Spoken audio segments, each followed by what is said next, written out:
Some wounds don't bleed, some chains are invisible, and some of the most dangerous battles we fight are the ones that never leave a bruise. They happen quietly, inside our minds, inside our choices, and inside our habits. They happen when we smile on the outside and suffer in silence on the inside. You ever feel tired even after sleeping? Ever feel like something heavy is weighing on your chest even though nothing's technically wrong? You try to push through, tell yourself you're just overreacting, maybe you just need more coffee or more motivation, but deep down, you know it's not the big things tearing you apart, it's the small, daily, silent ones. It's the unnoticed habits you carry like invisible weights every single day. Habits that don't scream for your attention but quietly chip away at your peace, your joy, and your strength. These habits are so subtle you barely notice them. You think, it's just how I am, but they are slowly stealing your life. And the worst part, you keep letting them, not because you're weak, not because you're broken, but because no one ever told you how powerful they were, until now. Overthinking is one of them. You lie in bed replaying that awkward moment from earlier,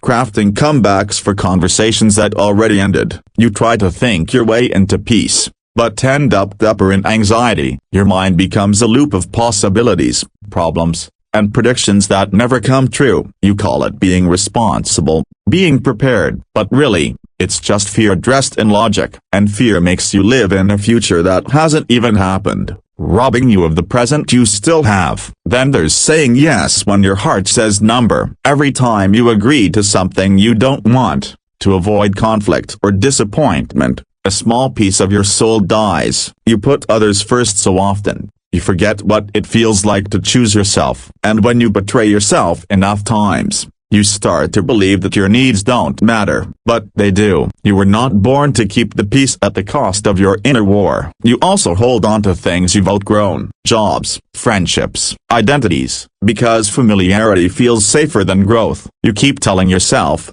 maybe it'll change, maybe it'll get better, but deep down, you know you're shrinking to fit a life you've already outgrown. Growth requires release. It requires trusting that what's next is better than what's familiar. But letting go feels like losing, even when it's the only way to win. Comparison slowly poisons you too. You scroll through other people's lives and start feeling like yours is inadequate. You compare your journey to someone else's highlight reel. And in that moment, you forget that you're running your own race, that your timing is sacred, that you are not behind, you're just different. And different isn't wrong, it's necessary. Another silent killer is tolerating disrespect, especially the subtle kind. The side comments, the sarcasm that stings, the just kidding that wasn't funny. You let it slide, over and over, because calling it out feels dramatic. But every time you let someone cross your boundary, you lower your standards, and over time, you start believing that maybe this is all you deserve. But it's not. You deserve kindness, respect, truth, nothing less. And what about the way you delay your healing? You say you're fine, but you're not. You push the pain down with distractions, busyness,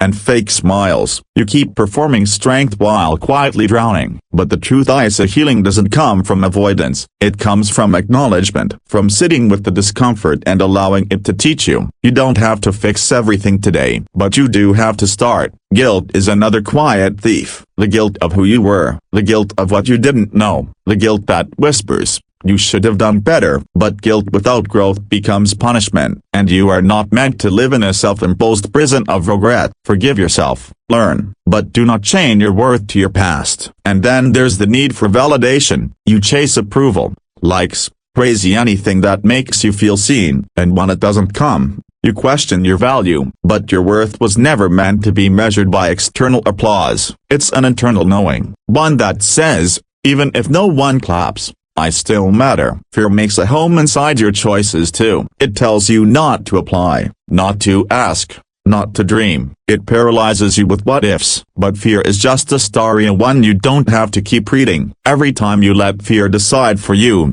you betray the part of you that wants to rise. You don't have to be fearless. You just have to move. even with trembling hands. You also silence your truth. You nod when you should speak. You agree when you're dying to push back. You swallow your voice for the comfort of others. But your silence doesn't keep the peace up, it just buries your pain. Your truth matters, even if it makes others uncomfortable, even if it shakes. Speak, not to be right, but to be free. And then there's the constant apologizing. I'm sorry for needing something, for asking a question, for just being. But you're not a burden. You're not too much. You don't have to apologize for existing. Take your space, with grace, but without shame. You keep toxic people in your life out of habit, out of history, out of guilt. But not everyone deserves access to you. Some people only come to drain, not pour. They gaslight, manipulate, and then say, "You're too sensitive." You are not. You're finally aware, and awareness is the first step toward freedom. You also neglect your body and mind. You skip meals,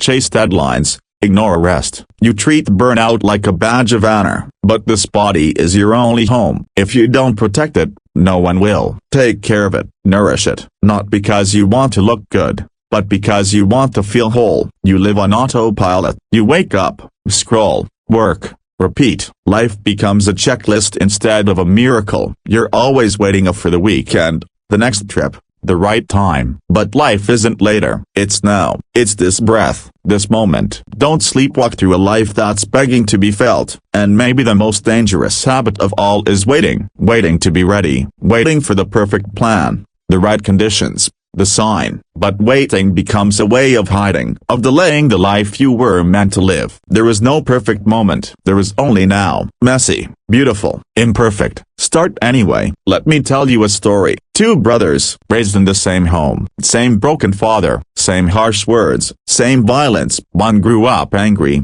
resentful, bitter. He blamed the world, trusted no one, became what hurt him. The other grew up kind, driven, loving. He chose forgiveness. He protected others. He became what he needed but never got. A therapist once asked them both separately, "Why did you become the way you are?" They both gave the same answer: "How could I not, with a father like mine?" Same story, different choices. Pain is inevitable, but destruction is optional. You don't get to choose your origin story, but you do get to choose what you do with it. You can keep these habits. You can keep making the same excuses. You can keep telling yourself, "It's just who I am." But if you do, your life will slowly become a reflection of everything you didn't confront. Or you can choose different. You can look your habits in the eye and say, "No more." Not because you hate yourself, but because you love yourself too much to let these patterns steal any more of your life. You don't need a breakdown to change. You don't need a crisis to wake up.